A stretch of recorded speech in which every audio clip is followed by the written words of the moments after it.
എല്ലാവർക്കും നമസ്കാരം. Welcome back to നിയാൻസ്. പച്ചത്തക്കാളി കൊണ്ട് നല്ല കിടിലൻ ടേസ്റ്റിൽ തയ്യാറാക്കിയിട്ടുള്ള കിച്ചടിയുടെ റെസിപ്പിയാണ് ഇന്നത്തെ വീഡിയോയിലുള്ളത്.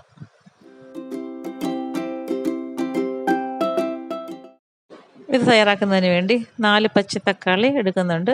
അപ്പോൾ അതിൻ്റെ ഈ ഞെട്ടൊക്കെ ഒന്ന് കളഞ്ഞ് കഴുകി നന്നായിട്ട് വൃത്തിയാക്കി എടുക്കാം. ഇത് നമ്മുടെ നാടൻ തക്കാളിയാണ്. അപ്പോൾ ഇതേപോലെ നന്നായിട്ട് കഴുകിയതിന് ശേഷം ഇതിനെ ഒന്ന് വളരെ കനം കുറച്ചൊന്ന് കട്ട് ചെയ്തെടുക്കാം. ഇത് എണ്ണ ഒഴിച്ച് ചെറുതായിട്ടൊന്ന് വാട്ടിയെടുത്തിട്ടാണ് നമ്മൾ കിച്ചടി ഉണ്ടാക്കുന്നത്. അല്ലെങ്കിൽ ഇത് പച്ച തക്കാളിയുടെ ചെവയുണ്ടാവും. അപ്പോൾ ആ ഒരു രീതിയിൽ തയ്യാറാക്കിയെടുക്കാം.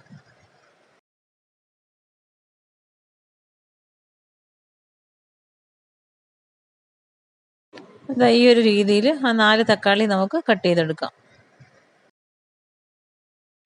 ഇപ്പോൾ ഞാൻ 4 തക്കാളി അരിഞ്ഞെടുത്ത് വെച്ചിട്ടുണ്ട്. ഇനി നമുക്ക് അടുപ്പിലേക്ക് ഒരു പാത്രം വെച്ച് കൊടുക്കാം. അതിലേക്ക് 1 ടീസ്പൂൺ വെളിച്ചെണ്ണ ഒഴിച്ചു കൊടുക്കാം.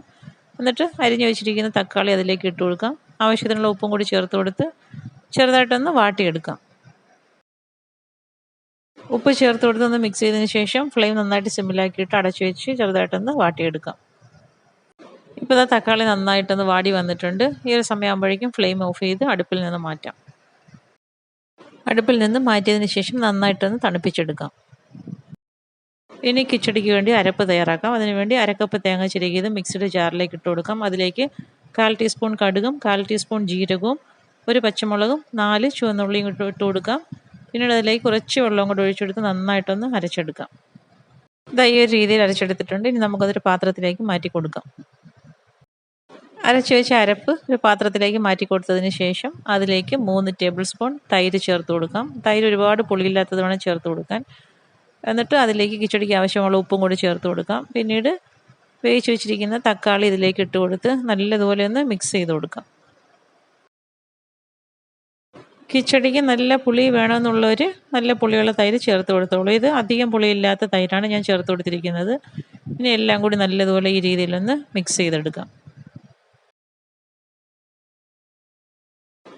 പലതരത്തിലുള്ള കിച്ചടികൾ നമ്മൾ തയ്യാറാക്കിയിട്ടുണ്ടല്ലോ. അപ്പോൾ ഇപ്രാവശ്യത്തെ ഓണത്തിന് ഈ ഒരു പച്ചത്തക്കാളി കിച്ചടി ഒന്ന് തയ്യാറാക്കി നോക്കും. സൂപ്പർ ടേസ്റ്റാണ്. ഇതുപോലെ തൈരും അരപ്പും വേവിച്ച തക്കാളിയും കൂടി നന്നായിട്ട് ഇതേപോലെ ഒന്ന് മിക്സ് ചെയ്തെടുക്കാം.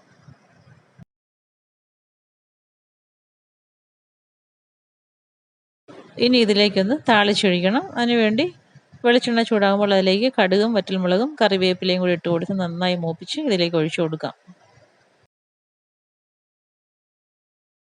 ഈ താളിച്ചതും കൂടി ചേർത്ത് കൊടുത്ത് നന്നായിട്ടൊന്ന് മിക്സ് ചെയ്ത് കൊടുത്തോളൂ. കിച്ചടി സൂപ്പർ ടേസ്റ്റാണ്. ചോറുണ്ണാൻ ചമ്മന്തിയും കൂടെ ഉണ്ടെങ്കിൽ പിന്നെ വേറെ കറികളുടെ ഒന്നും ഒരാവശ്യവുമില്ല. അപ്പോൾ ഇത്രയേ ഉള്ളൂ പച്ചത്തക്കാളി കിച്ചടി. വീഡിയോ ഇഷ്ടമായി ലൈക്ക് ചെയ്ത് സബ്സ്ക്രൈബ് ചെയ്ത് സപ്പോർട്ട് ചെയ്തേക്കൂ.